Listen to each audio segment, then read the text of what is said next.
Ubaidillah bin Abdillah, dia wafat tahun 98. Dia wafat tahun 98 Hijrah di Madinah. Dia tak pernah jumpa Nabi. Kata Ubaidillah, dakhaltu ala Aisyah. Ubaidillah kata, satu hari aku ziarah Aisyah, isteri Nabi sallallahu alaihi wasallam. Pada waktu itu Nabi sudah wafat. Tuan, tabi'in adalah generasi kedua selepas daripada sahabat Nabi. Sahabat adalah generasi, adalah golongan yang dan jumpa Nabi, masuk Islam di depan Nabi. Tabi'in, mereka tak dan jumpa Nabi, mereka cuma dan jumpa sahabat Nabi. Ubaidillah, dia daripada kalangan tabi'in. So kalau nak tahu apa-apa tentang Nabi, pergi cari sama ada isteri-isteri Nabi ataupun sahabat-sahabat Nabi. Maka Ubaidillah bin Abdillah, dia pergi jumpa Aisyah radhiyallahu anha. Kata dia kepada Aisyah, dia kata, ala tuhaddithini an maradi Rasulillah sallallahu alaihi wasallam. Bila dia dapat peluang jumpa Aisyah, dia tanya Aisyah. Dia kata, boleh ke cerita dekat saya tentang sakit Nabi sallallahu alaihi wasallam? Tuan-tuan, muslimin dan muslimat yang dirahmati Allah sekalian, Nabi dia manusia serupa kita. Kalau kita sakit, Nabi juga sakit. Kita akan mati, Nabi juga jumpa kematian. Jadi hadis ni nak cerita kepada kita tentang detik-detik akhir sebelum wafat Nabi sallallahu alaihi wasallam. Apabila Ubaidillah pergi jumpa Aisyah, dia tanya Aisyah saat-saat akhir sebelum Nabi wafat, macam mana keadaan Nabi? Nabi sakit macam mana? Qalat, kata Aisyah, bala. Faqala Nabi sallallahu alaihi wasallam. Aisyah kata, ya, saya boleh cerita. Nak habaknya, Aisyah kata Nabi sallallahu alaihi wasallam menjelang wafat dia, sakit dia sehari ke sehari makin berat. Nabi sallallahu alaihi wasallam menjelang kewafatan dia, dia sakit daripada sehari ke sehari, sehari ke sehari, makin berat, makin berat. Faqala Nabi sallallahu alaihi wasallam. Aisyah kata, dalam pada Nabi duk menanggung sakit ni, Nabi kata, as-sallan nas. Nabi kata, depa semayang tak lagi? Yang kata Nabi sallallahu alaihi wasallam ni, dalam pada duk sakit itu, fikiran masih lagi duk ingat umat dia semayang ke tak? Beratnya hal semayang pada Nabi sallallahu alaihi wasallam. Sebab semayang ni kalau tinggal tak ada guna semua. Pentingnya sembahyang ini, dia menjadi pilar, dia menjadi tiang kepada agama kita. Tak semayang, tak ada agama. Nabi SAW dalam duk sakit itu, Nabi SAW tanya, as-sallan nas. Dia tanya Aisyah, depa semayang tak lagi? Benda ni jadi ketika waktu semayang Isyak. Qulna, jawab Aisyah dan orang yang duk ada ni, la wa hum yantazirunaka ya Rasulullah. Aisyah kata, siapa pun tak semayang Isyak lagi, depa duk tunggu engkau ya Rasulullah. Tak pernah lagi, semua selama-lama ni di Masjid Nabawi ni semayang, Nabi jadi imam. Bila Nabi sakit, duk tunggu Nabi. Bila Nabi SAW tanya, Nabi kata, mereka semayang tak lagi? Aisyah dah ada dengan Aisyah ni kata, tak lagi. Siapa pun tak semayang lagi. Yantazirunaka ya Rasulullah. Mereka duk tunggu engkau ya Rasulullah. Qala Nabi SAW, da'u li ma'an fil mikhdab. Nabi kata, buat mai air satu bekas ke aku. Ambil mai air satu bekas. Pasal apa? Pasal Nabi nak bersih-bersih diri dia, dia nak berwuduk, dia nak pergi semayang dengan orang hadut tunggu. Fafa'alna. Kata Aisyah, kami pun prepare bekal hayang untuk Nabi. Sediakan bekal hayang untuk Nabi sallallahu alaihi wasallam. Bila letak aja faghtasala. Nabi mandi. Mandi dalam erti kata ambil air sapu di badan-badan dia. Thumma dhahaba liyanu'a. Lepas dah mandi-mandi, ambil-ambil ayat semayang patut-patut, Nabi nak gagah bangkit. Nak gagah bangkit, nak pergi jadi imam semayang. Fa'urmiya alaih rabah pengsan. Nak gagah bangkit, nak pergi semayang, nak jadi imam pada sahabat duduk tunggu tu. Nak gagah juga. Bangkit, rebah. Rebah pengsan. Thumma afaq. Jaga daripada pengsan. Faqala Nabi sallallahu alaihi wasallam, as-sallan nas. Jaga-jaga sedang-sedang terbit di mulut apa dia? Depa sembahyang dak lagi. Qulna la wa hum yantazirunaka ya Rasulullah. Depa jawab macam itulah juga. Depa kata dak lagi ya Rasulullah. Depa duk tunggu engkau ya Rasulullah. Faqala da'u li ma'an fil mikhdar. Lagi sekali Nabi kata buat mai air satu bekas dekat aku. Dan begitulah berlaku 4 kali. Hadis tadi kita baca panjang tu, dia ulang benda tu 4 kali. Nabi tanya mereka semayang tak lagi? Aisyah kata tak semayang lagi. Mereka tunggu engkau ya Rasulullah. Nabi kata buat mai ayam. Nabi ambil ayam tu lumuk-lumuk badan dia. Nabi ambil ayam semayang. Gagah nak bangkit, rebah, pengsan. Jaga, tanya pula. Mereka semayang tak lagi? Aisyah kata tak lagi. Nabi kata buat mai ayam.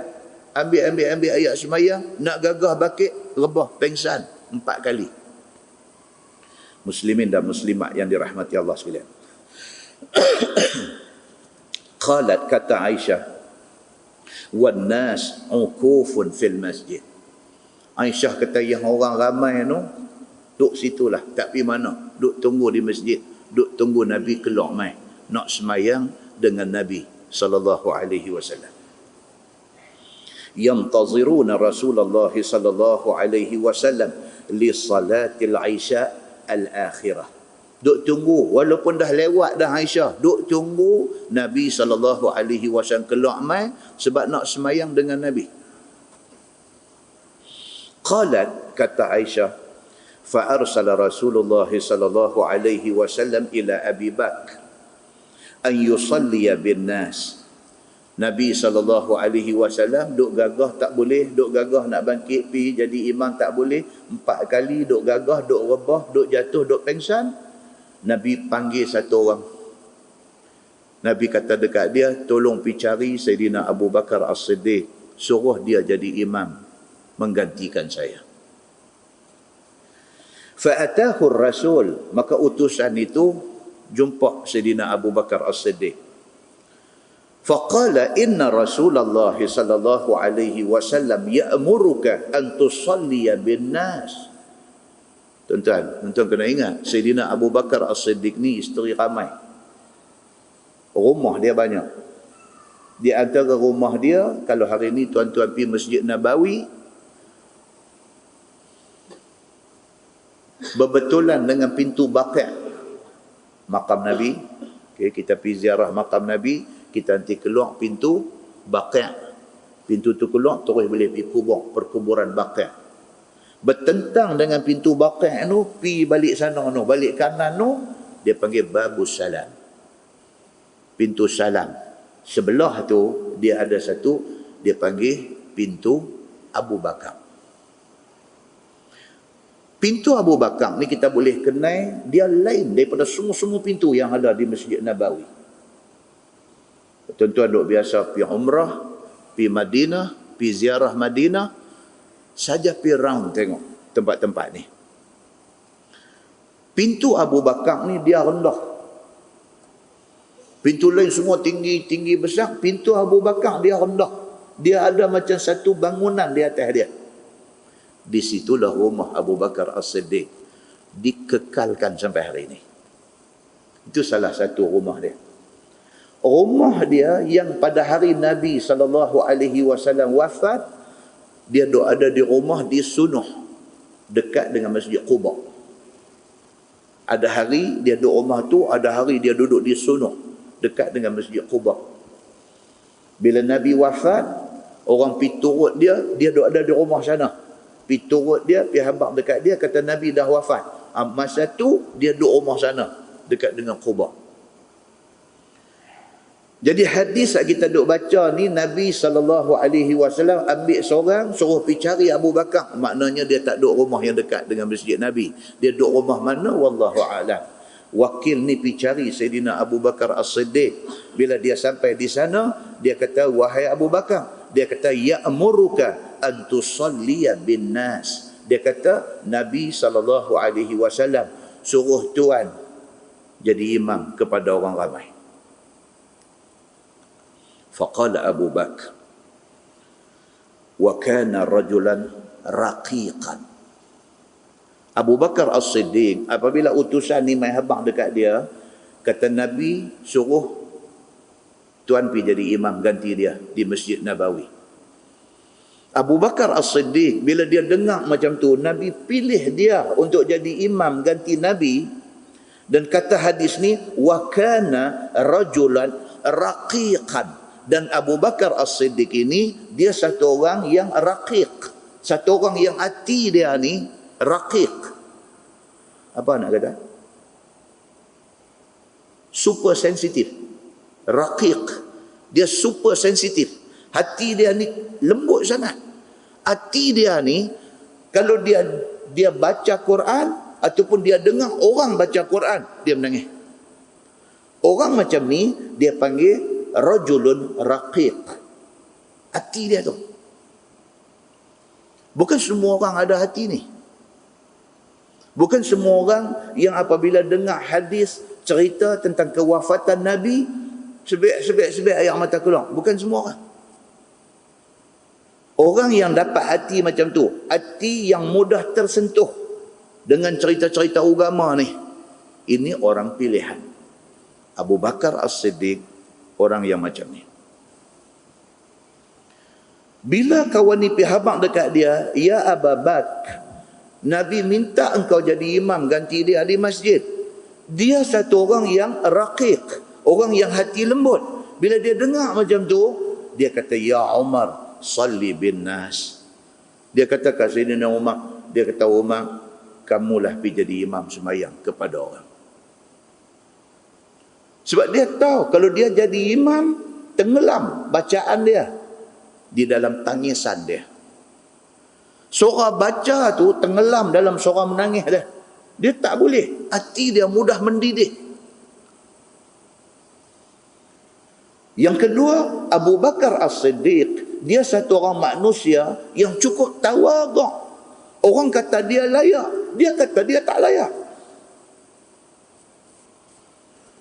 Bila mai orang ni habaq dekat dia, Nabi minta engkau jadi imam ganti dia, dia cari Sayyidina Umar. Dia kata, ya Umar, salli bin nas. Anglah, dia kata, pergi jadi imam kepada orang ramai. Faqala Umar, Sayyidina Umar pula bila dengar macam tu, Umar kata, anta ahaqqu bidzalik. Umar kata, oi, pasal apa aku? Hang yang layak untuk duduk tempat tu. Tengok tak yang kata sahabat Nabi ni? Masing-masing rasa tak layak. Kita ni kita paling layak. Sahabat Nabi dia other way round. Orang putih kata dia sebalik daripada kita. Kalau kita selalu rasa pandai, dia pun rasa tak pandai. Kalau kita selalu rasa layak, dia pun rasa tak layak. Kalau kita selalu rasa besar, dia pun rasa rendah. Bila Nabi SAW pilih Abu Bakar, dia rasa dia tak layak. Dia semawa dekat Umar. Umar kata, pasal apa aku? Hang lagi layak di tempat tu. Qalat, kata Aisyah, fasalla bihim Abu Bakar tilkal ayah. Cut short the story, potong pendek cerita, akhirnya Abu Bakar menjadi imam. Pasal itu suruh Nabi SAW. Thumma inna Rasulullah sallallahu alaihi wasallam wajada min nafsihi khiffah. Kata dia, satu hari Nabi rasa khiffah. Khafif maksud dia ringan. Nabi sallallahu alaihi wasallam rasa dalam diri dia ni wajada fi nafsihi khiffah. Dia rasa macam sakit dia ringan sikit. Dia rasa macam lega sikit. Dia rasa macam demam dia macam kebah sikit. Fa kharaja baina rajulain ahaduhuma al-Abbas li salati zuhr. Esoknya nak sembahyang zuhur. Nabi rasa macam okey sikit, rasa ringan sikit. Nabi nak pergi sembahyang di masjid. Nabi dipapah oleh dua orang. Salah seorangnya Al-Abbas. Siapa dia Al-Abbas, tuan-tuan? Pak penakan dia. Pak penakan dia. Mai papah Nabi bawa keluar. Yang kata rasa ringan tu nak berjalan tak boleh lagi, tapi nak pergi sembahyang. Dipapah oleh dua orang. Seorangnya Al-Abbas. Dalam hadis lain kata, seorang lagi ialah Ali bin Abi Talib. Dia papah Nabi sallallahu alaihi wasallam wa Abu Bakrin yusalli bin nas. Pada masa tu Abu Bakar tengah mengimamkan sembahyang zuhur. Falamma ra'ahu Abu Bakrin zahaba liyata'akhkhar. Abu Bakar tengah duk jadi imam sembahyang, dia berasa dia nampak Nabi mai. Dia berasa nampak Nabi duk mai macam nak sembahyang. Dia buh Agustan. Tuan-tuan, yang kata sahabat Nabi ni, respect mereka kepada Nabi tu. Dia kira kalau Nabi ada, bukan aku jadi imam. Walaupun Nabi dah bagi tungkat kuasa dekat dia untuk jadi imam, tapi kalau Nabi tak ada, kalau Nabi ada, dia kata bukan dia. Dia buh Agustan. Tengah duk sembahyang, nampak kelibat bayang Nabi mai. Abu Bakar buh Agustan. Semalam kita baca hadis di Masjid Brown Garden Penang. Hadis cerita tentang mimbar Nabi sallallahu alaihi wasallam. 3 anak tangga, bila Nabi wafat, Sayyidina Abu Bakar jadi khalifah, dia baca khutbah di tangga kedua. Pasal apa? Pasal dia tak gamak nak jijak tangga ketiga hak Nabi duduk. Nabi duduk guna untuk khutbah tu. Dia bukan orang nak pergi duduk sama level dengan Nabi. Wafat dia, naik Sayyidina Umar, duduk tangga nombor 1. Dia kata dia bukan Nabi. Dengan Abu Bakar pun bukan dia tandingan dia. Duduk tangga nombor 1. Mai Sayyidina Osman, kalau dia turun atas lantai tak guna ada mimbar. Dia duduk nombor 1 juga. Tangga Sayyidina Abu Bakar, tangga Sayyidina Umar duduk. Yang kemudiannya atas permintaan ramai, dia naik pergi tangga nombor 3. Pasal orang Islam makin ramai, orang belakang tengok tak nampak dia. Tapi nak cerita ke hormat para sahabat kepada Nabi sallallahu alaihi wasallam macam tu. Nampak kelibat Nabi mai, dia buh Agustan. Wa qala lahumā, kata Nabi sallallahu alaihi wasallam kepada dua orang hak duk papah dia, Al-Abbas dengan Ali bin Abi Talib. Dia kata ajlisani ila janbih. Nabi kata tolong bawa aku nak semayang sebelah Sayyidina Abu Bakar As-Siddiq. Penghormatan. Aku nak pergi semayang sebelah Sayyidina Abu Bakar As-Siddiq. Fa ajlasahu ila janbi Abi Bakar. Maka mereka pun bawa bagi Nabi duduk sebelah Sayyidina Abu Bakar As-Siddiq. Sayyidina Abu Bakar terus menjadi imam. Muslimin dan muslimat yang dirahmati Allah sekalian, begitulah hadis sehingga seterusnya. Kesimpulan dia apa dia tuan-tuan? Yang pertama, Nabi SAW kekasih Allah. Nabi SAW ini Habibullah, dia kekasih Allah. Pun sakit. Pasal apa? Pasal dia manusia biasa. Pengajaran yang kedua, walaupun sakit, keutamaan Nabi semayang. Apatah lagi kita sihat. Kita tidak boleh abaikan semayang. Tak boleh menombor 10kan semayang. Tak boleh. Semayang itu keutamaan. Nabi SAW dalam keadaan gering, sakit kuat, pengsan, Jaga, tanya, orang semayang tak lagi. Pengajaran kedua, walaupun sakit, Nabi ingat salat. Dan Nabi ingatkan sahabat-sahabat supaya salat. Dan Nabi make sure, Nabi pastikan ada orang mengimamkan salat di masjid. Importantnya sembahyang ini pada Nabi SAW. Pengajaran yang ketiga, orang yang ingat salat adalah orang yang ingat Allah Subhanahu wa taala. Kalau dia satu orang manusia yang jaga semayang, dia satu orang yang jaga Allah. Simple aja. Dia punya indikator, dia punya cara kita nak kenal orang macam tu aja. Kalau dia jaga semayang, kita boleh bagi amanah dekat dia. Dia akan jaga amanah itu. Tapi kalau dia satu orang yang halai balai dengan semayang, dia tidak boleh diberikan amanah. Pasal apa? Pasal amanah dengan Allah pun dia tak jaga. Kita nak suruh dia jaga amanah kita. Dalam sebuah hadis riwayat daripada Abdullah bin Mas'ud radhiyallahu anhu. Kata dia, dakhaltu ala Rasulillah sallallahu alaihi wasallam wa huwa yu'aku wa'kan shadida. Famasistuhu biyadi. Faqultu ya Rasulullah innaka la tu'aku wa'kan shadida. Faqala Rasulullah sallallahu alaihi wasallam ajal. Inni u'aku kama yu'aku rajulani minkum. Faqultu dhalika anna laka ajrain. Faqala Rasulullah sallallahu alaihi wasallam ajal. Thumma qala Rasulullah sallallahu alaihi wasallam ma min muslim yusibuhu adhan maradun fama siwahu illa hattallahu lahu sayyiatih kama tahuttu syajaratu waraqaha atau kama qala. Hadis sahih riwayat Al-Bukhari. Kata Abdullah bin Mas'ud radhiyallahu anhu,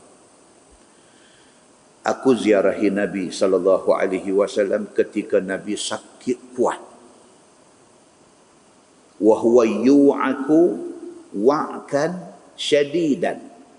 Maksudnya Nabi tengah gering, tengah lorat sakit. Ibnu Mas'ud kata, aku pergi ziarah Nabi sallallahu alaihi wasallam. Famasistuhu biyadi. Ibnu Mas'ud kata, aku masuk pi, aku tengok Nabi tengah sakit, aku pegang dia. Masistu.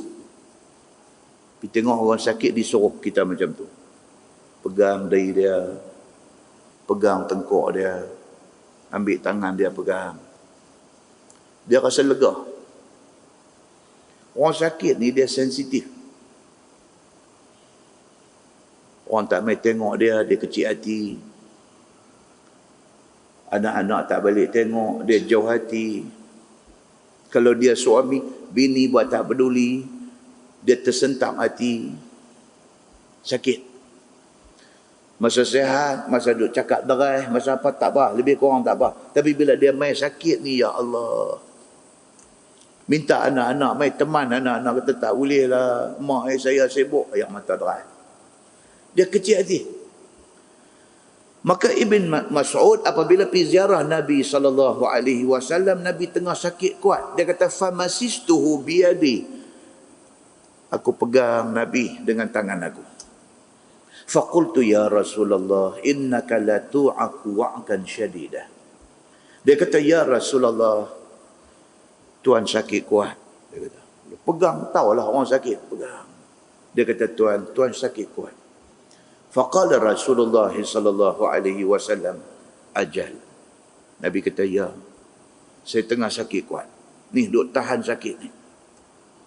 Inni u'aku kama yu'aku rajulani minkum. Nabi kata, aku ni Nabi. Kalau aku sakit aku seorang ni sama macam hampa dua orang punya sakit. Tuan, Nabi. Tuan nak kata apa dekat Nabi ni? Betul dia dapat pahala banyak, betul dia dapat jaminan syurga. Tapi tanggungan yang dia kena tanggung tu, Allah Subhanahu wa ta'ala buat macam tu ke Nabi. Buat satu benda kita dapat 10 pahala, Nabi dapat 20 pahala. Tapi jangan lupa, kalau sakit, Nabi punya sakit double kita punya sakit. Muslimin dan muslimat yang dirahmati Allah sekalian. Nabi kata dekat Ibni Mas'ud, Nabi kata, ya betul. Nabi kata, inni u'aku kama yu'aku rajulani minkum. Aku kalau sakit, sama macam hampa 2 orang punya sakit. Double mai kat aku. Nabi kata. Faqultu, kata Ibni Mas'ud, dhalika anna laka ajrain. Dia kata, adakah Tuan kena macam tu? Sebab Tuan kalau buat baik, dapat double pahala? Adakah kerana Tuan Nabi, kalau kami orang biasa buat satu kebaikan dapat 10 pahala, Tuan Nabi buat satu kebaikan dapat 20 pahala. Adakah kerana tu kalau Tuan sakit pun double? Tanya Ibni Mas'ud. Faqala Rasulullah sallallahu alaihi wasallam, ajal. Nabi kata, ya. Itu peraturan Tuhan. Jangan nampak hak syok saja. Hampa kena tengok satu sudut yang lain. Jadi Nabi jangan duk nampak buat baik dapat double pahala. Hampa kena ingat, Nabi-Nabi kalau sakit double kesakitan. Nabi kata, betul Ibni Mas'ud, apa yang kamu kata tu betul. Thumma qala Rasulullah sallallahu alaihi wasallam, ma min muslim yusibuhu adhan maradun fama siwahu illa hattallahu lahu sayyiati kama tahuttu syajarah waraqaha. Nabi kata, tapi kita mau ingat satu.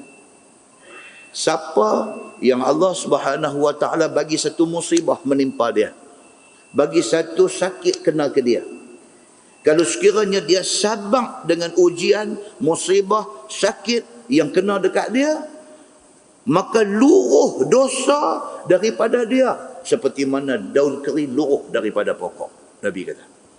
Itu bukan untuk Nabi saja, untuk semua umat Nabi Muhammad sallallahu alaihi wasallam.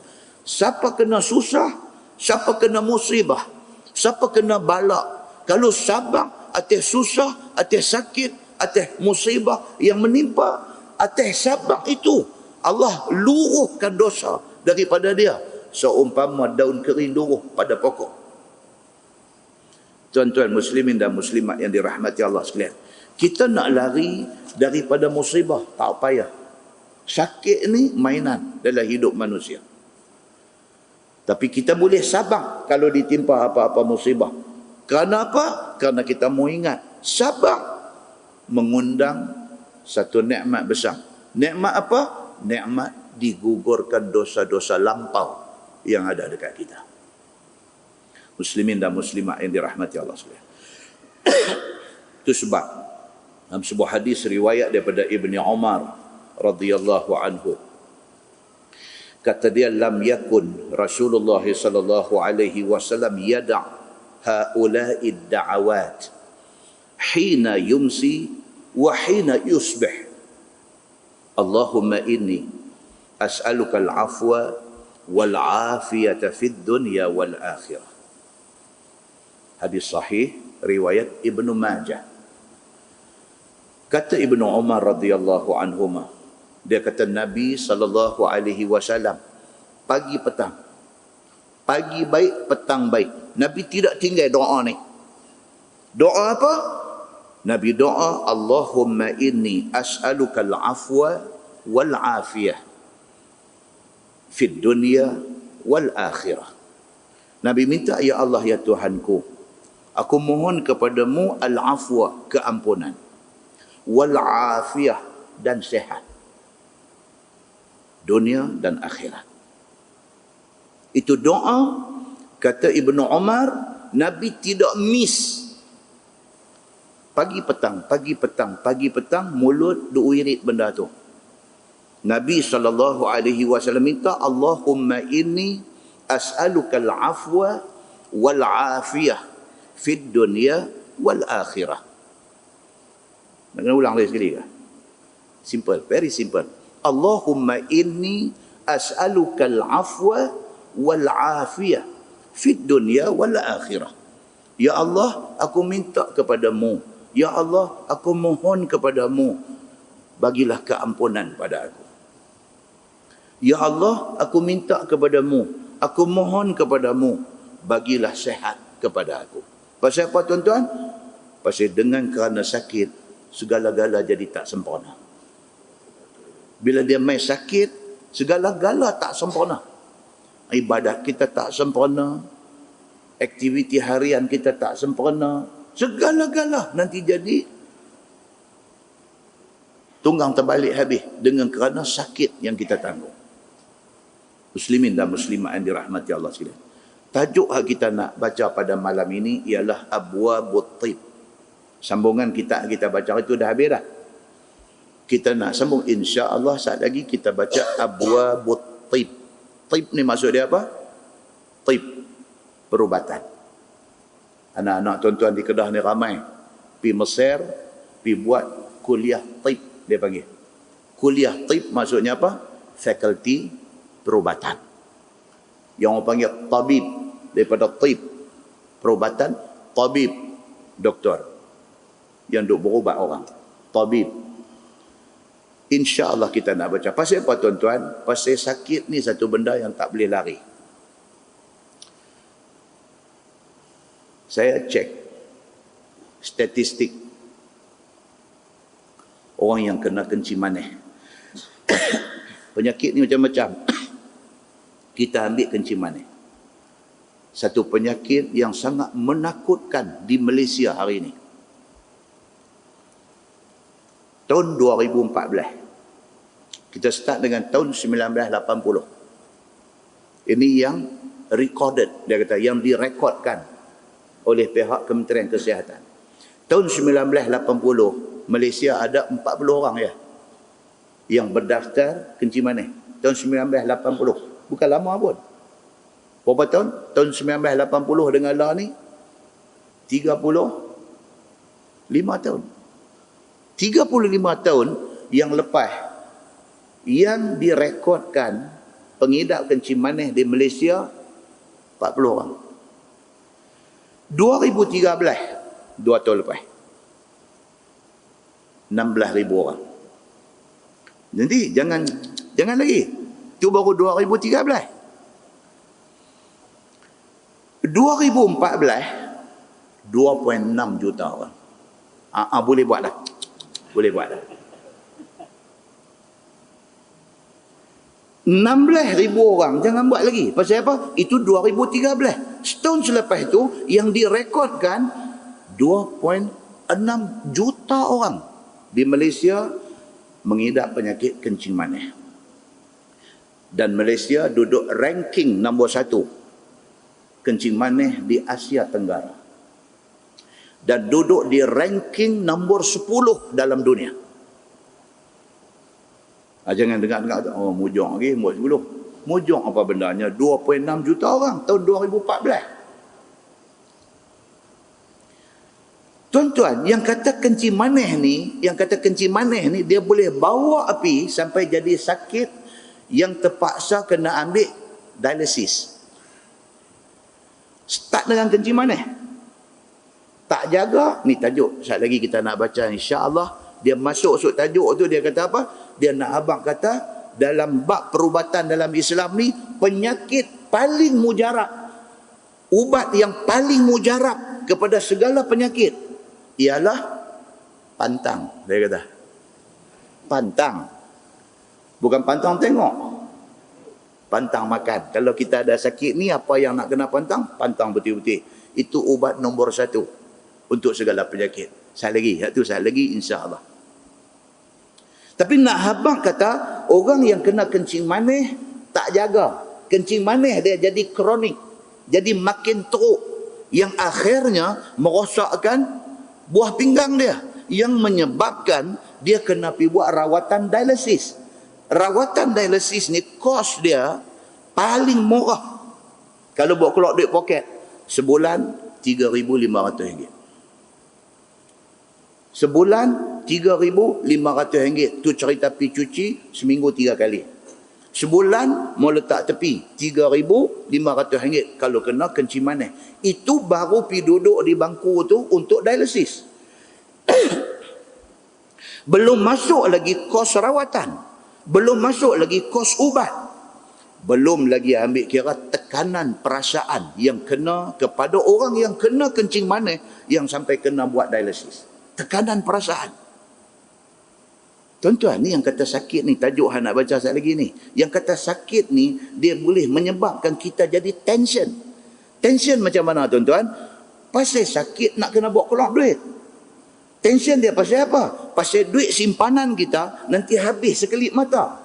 Tension dia pasal apa? Apabila anak-anak yang terpaksa menanggung kos rawatan, mai duk merepek di telinga kita bagi kita dengar. Kata apa ubat mahal macam ni duk tanggung ayah punya ubat, saya anak-anak pun nak tengok juga. Tuan-tuan boleh dengar benda tu? Itu yang dikatakan tension, dikatakan tekanan. Kita sakit, anak-anak mai duk bercakap, yang cakap anak tu membawa maksud macam kita ni menyusahkan mereka. Tension. Tentu yang kata Islam yang kita nak baca tajuk sekali lagi ni, Islam ni dia pergi masuk sampai ke lorong-lorong macam tu. Dia nak bagi tahu kata Islam sudah menawarkan satu package kesihatan kepada orang Islam, tapi orang Islam tidak jaga benda-benda ni. Muslimin dan muslimat yang dirahmati Allah sekalian. Ratio dia kata hari ni. Tadi 2014 yang 2014 ni cerita 2015. Ratio ataupun nisbah orang kencing manis di Malaysia pada hari ini ialah setiap 6 orang rakyat Malaysia seorang kencing manis. Yang tu nak buat apa tak tahu. Tak berhenti seminit baru. Setiap 6 orang seorang ada kencing manis. Cuma teruk ke tak teruk, yang tu aja. Yang piduk kena di kedai aneh teh tarik unak gula korang tu dua dalam geng ni, tapi boleh minum lagi. Teh tarik boleh minum lagi, maknanya tak kronik, boleh minum lagi, tapi gula korang nampak tuan? Nisbah dia apa? 6 orang seorang sudah kena kencing manis. Population ataupun banci penduduk Malaysia hari ini berjumlah 29,854,600 orang. Ni, penduduk Malaysia hari ini berjumlah hampir 30 juta. Hampir 30 juta orang. Bermakna kalau ikut ratio, kalau ikut nisbah tadi ni, dia kata dekat-dekat 5 juta orang pengidap kencing manis di Malaysia pada hari ini. Hampir-hampir. Okey. Duduk. Hampir-hampir 5 juta orang pengidap kencing manis di Malaysia pada hari ini. Baik, apa punca dia tuan-tuan? Sekali kita nanti nak baca tajuk ni, sekali lagi ni dia nanti mai bincang benda ni. Dia mai bincang ni cerita orang sakit ni apa jenis dia macam mana. Di antaranya apa? Kita nak kena ada satu golongan manusia yang profesional, yang boleh pergi buat kajian mencari punca penyakit. Dah tahu punca, kena ada saintis yang tahu macam mana nak cari cure, nak cari penawar kepada sakit tu. Punca dia apa dia? Dia kata nombor 1, hypertension. Hypertension ni maksud dia tension. Hari ni tuan-tuan, ramai tak ramai orang tension ni? Allahu Akbar tuan-tuan. Orang tension ni ramai. Sampai bus stiker di belakang kereta. Jiwa kacau. Tension lah tu. Dan kalau sungguh pun jiwa dia kacau, tak payahlah pergi bubuh di cermin belakang tu. Jiwa kacau. Kita pun jadi kacau sama. Bila duk bawah, duk baca cermin belakang dia, jiwa kacau. Bini kita kata, ni jauh sikit jangan duk ikut. Jiwa kacau. Tuan-tuan duk tengok dalam Facebook hari ni, duk bawa kereta elok-elok, main satu motor, dia main duk lenggang depan kereta, lepas tu duk buat slow, duk buat beralih tengok. Apatah lagi kalau driver tu perempuan, Duk tak pasal-pasal pergi berhenti motor tengah jalan, tahu bawa helmet main nak rimbuk windscreen, nak rimbuk cermin kereta. Pasal apa tu jadi macam tu? Pasal tension dan hypertension. Benda-benda ni dia boleh membawa pergi sampai kepada orang tu jadi